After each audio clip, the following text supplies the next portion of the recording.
بسم الله الرحمن الرحيم. الحمد لله نحمده ونصلي ونسلم على رسوله الكريم.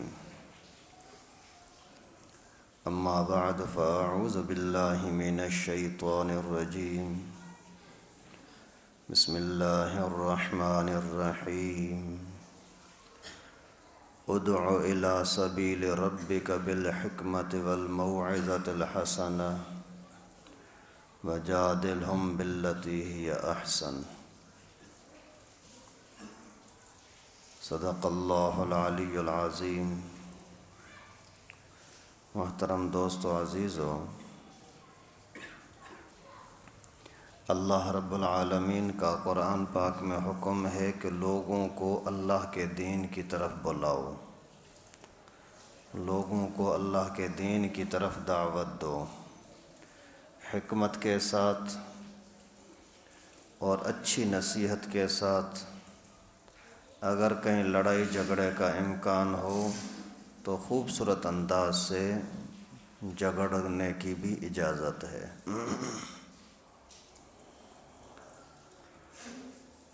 یہ اللہ تعالیٰ کی طرف سے حکم ہے اور فرض ہے ہر مسلمان کے اوپر کہ دین کی دعوت دے. دعوت کس طریقے سے دی جائے، اس کے طریقہ کار کیا ہوں گے، وہ خود رسول اللہ صلی اللہ علیہ وسلم نے، صحابہ کرام نے کر کے دکھائے. اللہ کے نبی صلی اللہ علیہ وسلم نے پہلے مرحلے میں اپنے دوستوں سے ملاقاتیں کی. جیسے ہی ہدایت کی کوئی چیز آئی تو اپنے قریبی دوستوں کو بلایا، ان کے ساتھ بات چیت کی. ان میں سے سب سے پہلے ایمان لانے والا ابو بکر، حضرت خدیجہ، حضرت علی، حضرت زید بن حارثہ، یہ سارے وہ تھے جو یعنی دوستی کی وجہ سے، گھریلو ماحول کی وجہ سے، تنہائی کی دعوت کی وجہ سے ہدایت پہ آئے. تو ہمارے اوپر بھی یہ ذمہ داری ہے کہ ہم اپنے یاروں دوستوں کو دعوت دیں، بھائی دین کی طرف آ جاؤ. پہلے نمبر پر اگر آپ کا دوست مسلمان نہیں ہے تو اسلام کی دعوت دے دیں، بھائی کلمہ پڑھ لو، مسلمان ہو جاؤ. اگر مسلمان ہے تو پھر دیکھو کہ اس کے اندر کمی کہاں ہے.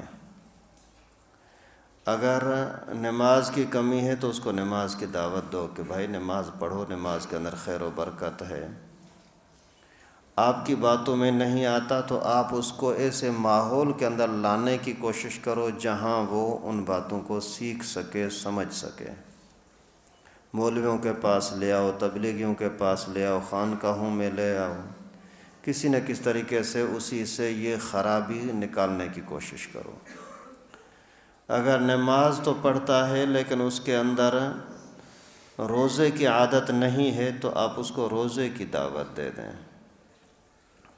اس کو پیارے انداز کے ساتھ اللہ کا حکم ہونے کی حیثیت سے اس کو سمجھاؤ کہ اللہ کا حکم ہے.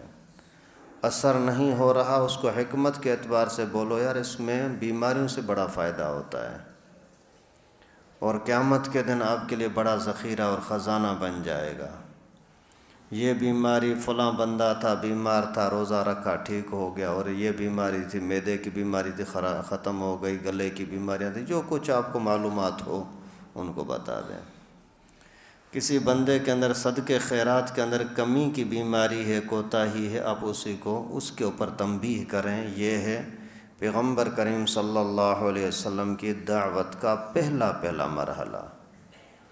تو آپ اپنے دوستوں کو دیکھیں ان کے اندر خرابی کون سی ہے تو اس خرابی کی نشاندہی کرو پیارے انداز کے ساتھ. یہ نہ ہو کہ آپ کے رویے کی وجہ سے الٹا بھاگ جائے. اور کہاں سختی کرنی ہے کہاں نہیں کرنی یہ عوام کو تو پتہ نہیں ہوتا، وہ تو ہر چیز کو ایک ہی انداز سے سمجھتا ہے. وہ مولوی پھر جانتے ہیں کہ یہاں اس مسئلے پر سختی ہونی چاہیے، اس پر نہیں ہونی چاہیے. اللہ کے نبی صلی اللہ علیہ وسلم کسی بڑی سے بڑی غلطی کو بھی نظر انداز کر دیتے تھے اور کبھی کبھار ہلکی پھلکی غلطی پر بھی سخت ڈانٹ پلاتے تھے۔ اسی حکمت کو ہر بندہ تو نہیں جانتا۔ مثال کے طور پر ایک موقع پر اللہ کے نبی صلی اللہ علیہ وسلم نے خود دیکھا، صحابہ کرام کی بڑی جماعت ہے، اسی نے دیکھا کہ ایک بندہ آ کر کے مسجد میں پیشاب کرنے لگا۔ اب یہ کوئی چھوٹا جرم تو نہیں ہے، اس کو اتنا احساس ہونا چاہیے کہ تجھے پیشاب کرنا ہے تو اس ہمارے مسجد میں کیوں، باہر کیوں نہیں؟ ویسے ہی آدمی اخلاق سے سوچے تو لوگوں کے سامنے تو آدمی پیشاب کرتا ہے نہیں، یا اتنے سارے صحابہ بیٹھے ہوئے ہیں اور تو ان کے سامنے پیشاب کر رہا ہے اور ان کے گھر میں مسجد میں پیشاب کر رہا ہے، تو کتنی غصے کی بات ہے۔ اسی کی گردن کاٹ دی جائے تو بھی جائز تھا، اس نے اتنی بڑی بے ادبی بدتمیزی کی ہے، لیکن اس کے باوجود اللہ کے نبی صلی اللہ علیہ وسلم نے بڑی پیار محبت کے ساتھ اس کو برداشت تو کیا، لیکن صحابہ کرام کو منع کیا، خبردار کوئی اس کے اوپر ہاتھ چران نہ کرے۔ غلطی کتنی بڑی تھی، اللہ کے گھر کی بے ادبی ہو رہی ہے، اللہ کے نبی کے سامنے ہو رہی ہے، اور کھلم کھلا بے ادبی ہے۔ یہ بھی نہیں کہ غلط فہمی ہوئی ہے، غلط فہمی نہیں ہے، جان بوجھ کر ہٹ دھرمی کے ساتھ کر رہا ہے، لیکن پیغمبر کریم نے برداشت کیا۔ اور ایک موقع ایسا آیا کہ پیغمبر کریم صلی اللہ علیہ وسلم کے سامنے ایک شخص مہندی لگا کر کے، ہاتھوں پر مہندی لگا کر کے آیا، اللہ کے نبی نے اسی کو وہاں سے نکال دیا، نکل جا یہاں سے، تو عورتوں کی مشابہت کرتا ہے۔ ابھی مہندی لگانا کوئی اتنا بڑا کبیرہ گناہ تو نہیں جس کی وجہ سے مارا جا سکے، لیکن اس کے باوجود یہاں بڑی سختی فرمائی۔ ایک مرتبہ کوئی بندہ آیا، اسی کے سر کو، بالوں کو صرف تیل لگا ہوا نہیں تھا، کنگھی لگی ہوئی نہیں تھی۔ ابھی تیل لگانا، کنگھی لگانا کوئی فرض واجب نہیں ہے، کوئی اسی کو چھوڑنا کبیرہ گناہ نہیں ہے، لیکن اس کے باوجود پیغمبر کریم صلی اللہ علیہ وسلم نے فرمایا یہ کیا ہے؟ جاؤ گھر میں جا کر کے بالوں کو صاف کرو اور تیل لگاؤ، کنگھی لگاؤ، پھر آ جاؤ۔ اس مسجد سے نکال دیا، جاؤ۔ چلا گیا، جا کر کے وہ صاف ستھرا ہو کر کے آیا، پھر پیغمبر کریم نے اس کی تعریف کی کہ ابھی دیکھو کتنا اچھا لگتا ہے، پہلے تو بکھرے بالوں کے ساتھ ایسا لگ رہا تھا جیسا کوئی شیطان ہے، اللہ کے نبی نے فرمایا۔ تو کہاں سختی کرنی ہے کہاں نہیں کرنی، یہ ہر ایک کا کام تو نہیں، یہ تو علماء جانتے ہیں کس موقع پر کتنی سختی کرنی ہے، لیکن آپ اپنے دوستوں کو سمجھائیں ضرور، دعوت ضرور دیں۔ اگر آپ سمجھتے ہو کہ میرے اس سے ٹوٹ جانے کی وجہ سے، ناراضگی کی وجہ سے یہ اس غلطی کو چھوڑ کر کے سیدھا ہو جائے گا، تو ٹوٹنے کی بھی اجازت ہے۔ نخلع ونترک من یفجرک، دعا قنوت میں پڑھتے ہو نا، اللہ ہم تیرے نافرمانوں کو چھوڑ دیتے ہیں، ہمارا ان کے ساتھ کوئی واسطہ نہیں ہے۔ تو خیر، انفرادی دعوت یہ بھی رسول اللہ صلی اللہ علیہ وسلم کا طریقہ ہے جو ہمارے اوپر فرض ہے۔ ابھی آدمی خود سوچے کہ کیا آپ اس فریضے کو ادا کر رہے ہو؟ آپ کے دوستوں کے اندر جو خرابی ہے، کمی کوتاہی ہے، ان کی آپ نشاندہی کرتے ہو؟ ان کو آپ دین کی طرف لانے کی دعوت دیتے ہو یا نہیں؟ نہیں تو آپ اس فرض کو چھوڑنے والے ہوئے۔ جیسے شرمگاہ کا چھپانا فرض ہے، کوئی نہیں چھپائے گا تو گناہ گار ہوگا، کوئی بولے نہ بولے گناہ گار ہوگا۔ نماز چھوڑنا گناہ ہے، کوئی اسی کو ڈانٹے نہ ڈانٹے گناہ گار ہوگا۔ اسی طرح سے زکوٰۃ ادا کرنا فرض ہے، نہیں ادا کی تو پٹائی ہوگی۔ اسی طریقے سے یہ بھی ایک فرض ہے کہ آپ کے دوست کے اندر ایک خامی تھی نماز نہ پڑھنے کی، خامی تھی گالم گلوچ کرنے کی، خامی تھی کسی گندے ماحول میں جانے کی، اور آپ اس کو سمجھاتے نہیں ہو، تو آپ کبیرہ گناہ کر رہے ہیں اور ایک فریضے کو چھوڑ رہے ہیں۔ تھوڑا سا اسی بات پر آپ اپنے اندر غور بھی کرنا اور اس پر عمل کرنے کی کوشش کرنا۔ دوسرا مرحلہ اللہ کے نبی صلی اللہ علیہ وسلم کا یہ تھا کہ اجتماعی طور پر لوگوں کو دعوت دیتے تھے، جلسہ قائم کرتے تھے، اجتماع رکھتے تھے۔ جیسے پہلا جو جلسہ رسول اللہ صلی اللہ علیہ وسلم نے اجتماع یا پروگرام رکھا وہ ہے کوہ صفا والا۔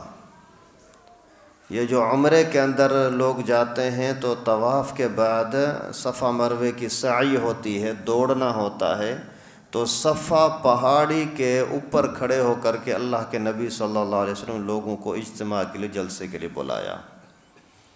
یا صباحا، ایک خطرے والی آواز ہے، جلدی لوگوں ادھر آ جاؤ، ادھر آ جاؤ۔ یا صباحا بڑی خطرے کی جگہ پر یہ بولا جاتا تھا کہ ابھی ہمارے اوپر کوئی قافلہ حملہ آور ہونے والا ہے، اس وجہ سے آپ جلدی یہاں آ جاؤ تاکہ ہم اپنے آپ کو چھڑا سکیں، بچا سکیں۔ لوگ جلدی آ گئے، جنہوں نے پہچانا آواز کو وہ بھی آئے، جنہوں نے آواز نہیں پہچانی وہ بھی آئے۔ اور وہاں آ کر کے پیغمبر کریم نے پھر حکمت اور موعظت کے ساتھ، پیارے انداز کے ساتھ، دلیل کے ساتھ بات کی کہ پہلے مجھے تو بتاؤ کہ میں آپ کی نظر میں کیسا ہوں، مجھے آپ کیا سمجھتے ہو، مجھے جانتے ہو؟ جی ہاں جانتے ہیں، 40 سال مجھے آپ کے ساتھ رہتے ہوئے ہیں، لبثت فیکم عمراً، ایک لمبا عرصہ۔ ہاں بالکل جانتے ہیں۔ کیف وجدتمونی، مجھے کیسا پایا؟ جربناک مرارا وما وجدناک الا صادقا امینا، آپ سچے ہیں، امانت دار ہیں۔ اچھا یہ بتاؤ بھلا کہ آپ کا میرے اوپر بھروسہ کتنا ہے میری باتوں پر؟ اگر میں کہہ دوں کہ ادھر سے کوئی بڑا قافلہ میں نے دیکھا ہے آ رہا ہے تمہارے پر حملے کے لیے، مانو گے؟ بے شک مانیں گے۔ حالات تو ایسے نہیں ہیں کہ کوئی ہمارے اوپر چڑھائی کرے، لڑائی کرے، لیکن اگر آپ کی زبان سے یہ بات نکلے گی تو ہم مانیں گے، کیونکہ آپ کبھی بھی جھوٹ نہیں بولتے۔ اللہ کے نبی صلی اللہ علیہ وسلم نے فرمایا اس سے زیادہ اہم بات میں آپ کو سمجھاتا ہوں، قولوا لا الہ الا اللہ تفلحوا، آپ یہ کہہ دو کہ اللہ کے سوا اور کوئی سجدے کے لائق نہیں، عبادت کے لائق نہیں، تو عذاب سے بچ سکو گے، نہیں تو فرشتوں کا، جہنم کا بڑا خطرناک عذاب تمہارے لیے آ رہا ہے۔ ابھی کچھ تو ڈھیلے ہو گئے، کچھ نرم ہو گئے، کچھ لڑنے پہ آ گئے، کچھ کیا مختلف رویے ہو گئے۔ خیر یہ واقعہ کئی دفعہ آپ نے سنا ہے، واقعہ بتلانا مقصد نہیں ہے، صرف یہ بتلانا مقصد ہے کہ دین آگے پہنچانے کی ذمہ داری ہر مسلمان کی ہے۔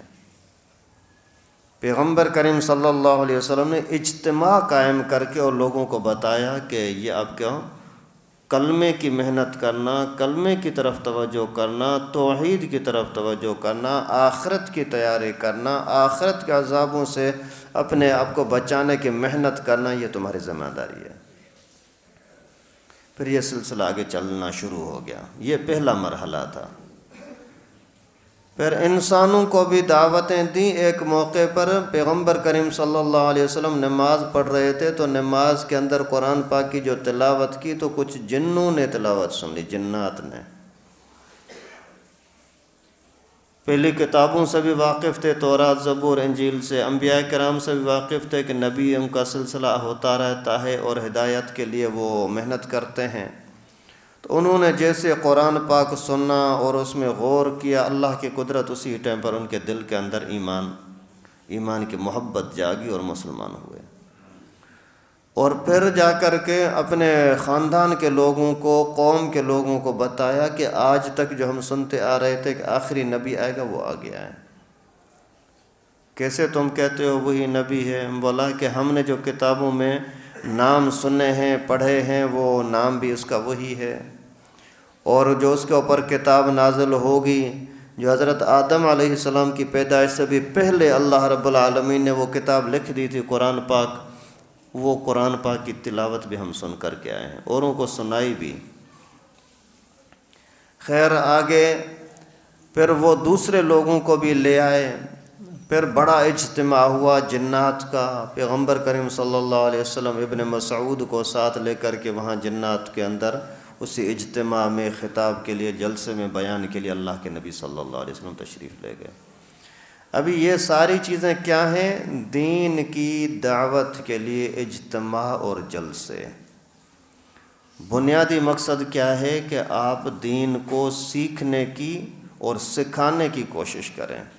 یہ جو ہمارے علماء کے مدارس کے یا تبلیغ کے یا خانقاہوں کے جلسے ہوتے ہیں، وہ ان کا مقصد بھی یہی ہوتا ہے کہ آپ خود دین سیکھو، اور وہ اپنا فریضہ ادا کرنے کے لیے لوگوں کو دعوت دیتے ہیں۔ یہ جلسہ کرنا کوئی آسان کام نہیں ہوتا، اجتماع کوئی بھی کرنا دینی نسبت سے کوئی آسان کام نہیں ہوتا۔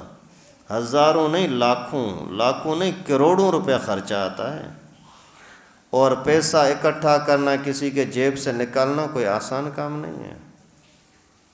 خیرات مانگنا، چندہ مانگنا، پھر وہ اپنے جیب میں بھی نہ جائے، اپنے گھر میں بھی نہ جائے، کچھ لوگوں کے سامنے ہاتھ پھیلا کر کے دوسرے لوگوں پر خرچ کرنا، اپنے اوپر نہیں، یہ کوئی آسان کام نہیں ہے۔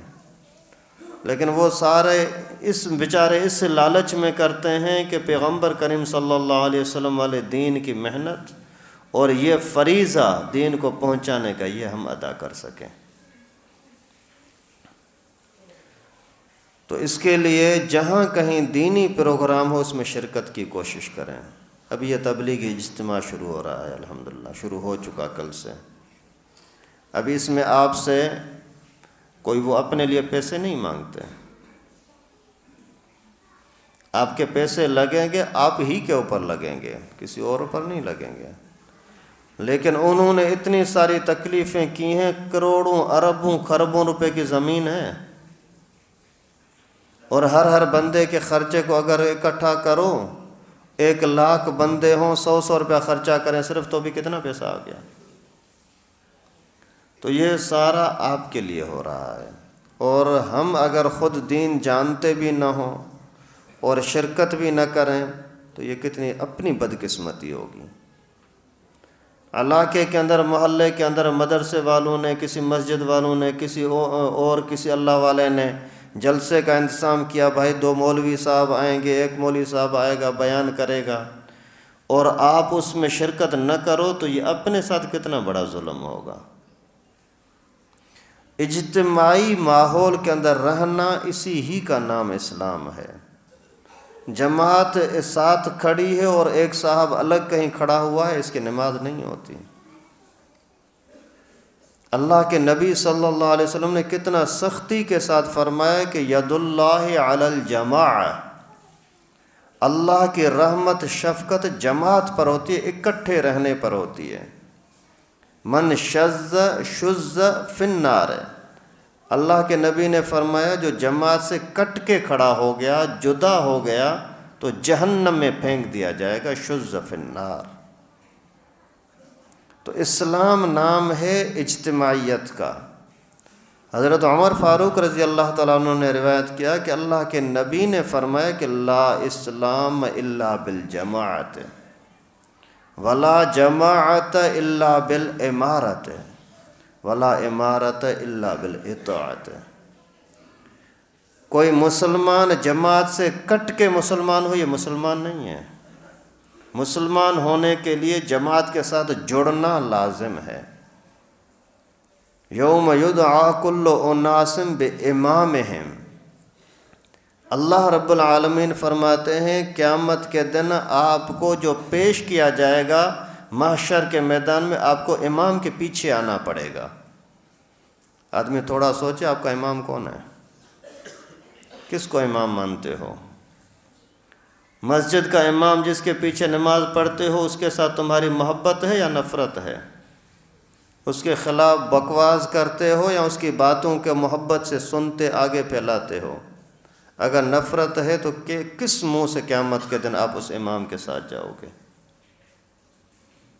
اور اگر امام آپ کا کوئی نہیں ہے تو پھر یدعا کل اناس بامامہم، لوگ تو اماموں کے ساتھ جماعتی سطح پر آئیں گے، آپ جماعت سے کٹے ہوئے ہو تو من شذ فی النار، پھر تو جاؤ جہنم میں، تیرا وہاں کوئی ٹھکانہ نہیں ہو سکتا اچھائی کا۔ ولا جماعت الا بالامامت، اللہ کے نبی فرماتے ہیں کہ جماعت چلتی ہی امام کے ذریعے سے، امام کے بغیر جماعت نہیں ہوتی۔ مسجد کی امامت و جماعت ہو یا پھر محلے کی جماعت ہو، ان کا تو امام ہوگا، امام ہی کے بغیر کوئی جماعت نہیں ہوتی۔ وَلَا امامت الا بالاطاعت، امام اسی ہی کو کہا جائے گا جس کی تابعداری بھی کی جائے۔ آپ کہتے ہو کہ میرا امام تو ہے یہ، لیکن میں اس کی بات نہیں مانتا، کس منہ سے تو کہتا ہے یہ تیرا امام ہے؟ تو اسلام کے اندر جماعت ہے، اجتماعیت ہے، اور اجتماعیت کے لیے پھر اس ماحول میں جانا پڑے گا۔ قیامت کے دن اندھیرا ہے، اندھیرا، وہاں روشنی حاصل کرنے کے لیے اسی دنیا سے روشنی لی جائے گی، اور دنیا میں روشنی کمانے کا ذریعہ مولوی ہیں، دیندار ہیں، اور ان تک پہنچنے کا ذریعہ پھر یہی اجتماعات ہیں، جلسے ہیں، ان کی صحبت ہے، ان کی مجلس میں جانا ہے۔ اگر ان کی مجلس میں جاتے نہیں ہو روشنی نہیں ملے گی۔ پیسہ کمانے کے لیے محنت کرتے ہو نا، وہ محنت اتنی ضروری نہیں جتنی ہدایت کمانے کے لیے محنت کی ضرورت پڑتی ہے، کیونکہ آپ کے دنیا میں آنے سے پہلے آپ کا رزق مقرر لکھ دیا گیا ہے کہ اس کو اتنا رزق ملے گا۔ ایک بھی دانہ جس کے لیے آپ کا نام لکھا ہے وہ کسی اور کے منہ میں جائے، ایسا نہیں ہو سکتا۔ کسی اور کا دانہ مقدر کا آپ کے پاس آ جائے، ایسا نہیں ہو سکتا، کسی نہ کسی طریقے سے چھن جائے گا۔ تو دنیا جو ملنی ہے، رزق جو ملنا ہے، یہ پہلے لکھا ہوا ہے، بغیر محنت کے مل جائے گا۔ کچھ لوگ ایسے بھی ہوتے ہیں جو کچھ بھی کماتے نہیں ہیں لیکن کھاتے پیتے ہیں۔ آپ کے گھروں کے جانور ہیں، بغیر محنت کے کھاتے پیتے ہیں، لیکن ہدایت بغیر محنت کے نہیں آتے۔ أَنُلْزِمُكُمُوهَا وَأَنْتُمْ لَهَا كَارِهُونَ، اللہ تعالیٰ نے اعلان کر دیا کہ میں زبردستی تمہیں ہدایت نہیں دوں گا، طلب ہوگی تو ملے گی، نہیں ہوگی نہیں ملے گی۔ طلب تھی صہیب رومی، روم کا، مسلمان ہو گیا۔ بلال حبشی، ایتھوپیا کا، حبش کا، مسلمان ہو گیا۔ ہدایت نہیں تھی، طلب نہیں تھی، ابو جہل، ابو لہب گھر کے بندے، مسلمان نہیں ہوئے۔ ابو طالب کتنا بڑا پیار کرتا ہے پیغمبر کریم کے ساتھ، طلب نہیں ہے، مسلمان نہیں ہوا۔ تو طلب کرنے کے لیے دین کی طلب، دین کا تڑپ، یہ تب ہوگی جب آپ اسی ماحول میں جائیں گے۔ نہیں جاؤ گے تو بھٹکتے رہیں گے۔ تو جو بھی دینی اجتماع ہو اس میں شرکت کی کوشش کریں، علماء کی مجلس میں جانے کی کوشش کریں، اور جو کچھ علم ملے اس پر عمل کرنے کی کوشش کریں۔ طلب آپ کے اندر ہو، اللہ تعالیٰ راستہ خود ہی کھول دیں گے۔ تو انفرادی دعوت بھی ہماری ذمہ داری ہے، اجتماعی دعوت دینا بھی ہماری ذمہ داری ہے، اسی میں شرکت بھی ہماری ذمہ داری ہے۔ اللہ رب العالمین سے دعا ہے کہ ہم سب کو دین کی طلب نصیب فرمائے، دین کے ساتھ جڑے رہنے کی توفیق نصیب فرمائے۔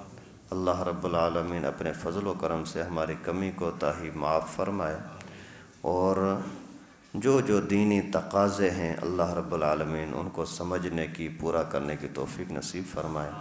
وآخر دعوانا ان الحمد للہ رب العالمین۔